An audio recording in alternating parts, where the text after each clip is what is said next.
राज्याचे जलसंपदा मंत्री आणि नाशिकचे संकटमोचक गिरीश महाजन यांचे निकटवर्तीय समजले जाणारे गणेश गीते यांनी अखेर भाजपमध्ये पुनर्प्रवेश केला आहे।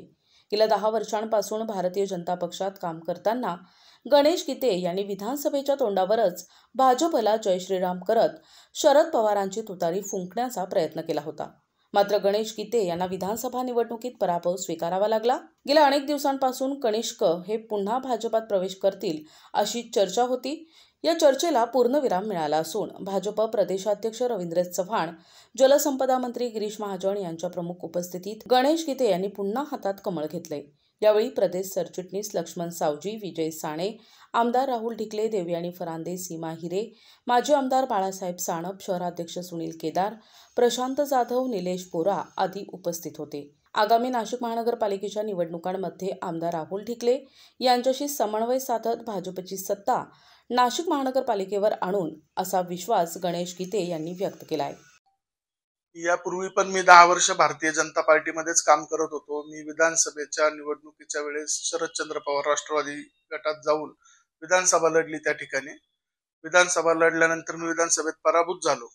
पण पराभूत झाल्यानंतर एक 5-6 महिने सर्व अभ्यास करत असताना माझ्या लक्षात आलं की या ठिकाणी देशात भारतीय जनता पार्टीची सत्ता आहे, राज्यात भारतीय जनता पार्टीची सत्ता आहे आणि देवेंद्रजींच्या नेतृत्वाखाली महाराष्ट्र राज्यामध्ये मोठ्या प्रमाणावर विकास कामं होत आहे। येणाऱ्या नाशिकच्या कुंभमेळ्याचं सिंहस्थाचं वर्ष आहे आणि नाशिकला मोठ्या प्रमाणावर विकासाला एकदाच चालना मिळते, ती दर 12 वर्षांनी मिळते।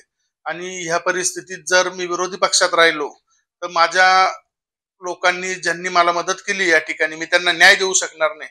त्यामुळे मी आपल्या शहराचे नेते असतील, माजी आमदार बाळासाहेब सानप असतील, लक्ष्मण सावजी असतील, विजयजी साने असतील, प्रशांतजी जाधव असतील, निलेशजी बोरा असतील, यांच्या माध्यमातून परत एकदा वरिष्ठ नेतृत्वाशी बोलणं केलं आणि त्या ठिकाणी भारतीय जनता पार्टीमध्ये प्रवेश केला।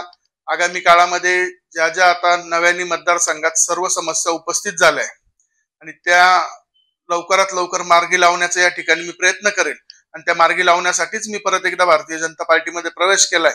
त्यामुळे माझ्या या सर्व कामांना गती मिळेल आणि ती गती मी या मतदारसंघासाठी इथल्या सर्व नागरिकांसाठी 100% वेळ देईल आणि ती कामे सर्व मार्गी लावेल। आणि त्यातले त्यात काल प्रवेश होताना आपल्या या मतदारसंघाचे आमदार राहुलजी ढिकले पण त्या ठिकाणी उपस्थित होते।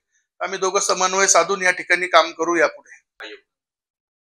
नाही, महापालिकेच्या निवडणुकी तोंडावर जरी आहे तर या ठिकाणी या मतदारसंघात जे काही सर्व प्रभाग आहे त्या ठिकाणी पक्ष ज्या ठिकाणी लोकप्रतिनिधींना उमेदवारी देईल त्या ठिकाणी आम्ही पक्षाचं काम सक्रिय करू।